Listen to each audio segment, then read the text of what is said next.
Hi friends, welcome to சினிமாவில் சம்பவம். இன்றைக்கி நம்ம பார்க்கக்கூடிய படம் வந்து உள்நோக்கு.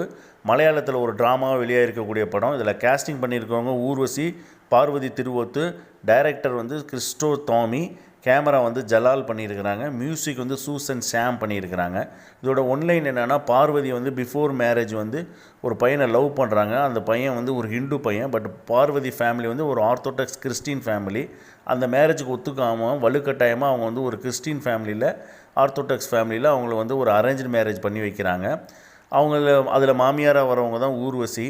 ஸோ கல்யாணம் ஆன கொஞ்ச நாள்லேயே வந்து கல்யாணம் பண்ணிக்கிட்ட கணவர் வந்து படுத்த படுக்கையாகிறாரு. உடம்பு முடியாமல் அவர் வந்து படுத்த படுக்கையாகிறாரு. ஸோ பார்வதி வந்து அவங்க உடம்பு முடியாத ஹஸ்பண்டையும் பார்த்துக்கிட்டு மாமியாரோட வாழ்ந்துட்டு வராங்க. இதுக்கு இடையில் திடீர்னு அவங்க வந்து பார்வதி வந்து கர்ப்பம் ஆகுறாங்க. ஸோ இந்த கர்ப்பத்துக்கு காரணமானவங்க யார் அப்படிங்கிறது தான் இதோட மீதி கதையே. இது வந்து ஒரு ட்ராமா படம் தான். பட் ஆனால் இது வந்து ஒரு த்ரில்லர் படம் ரேஞ்சுக்கு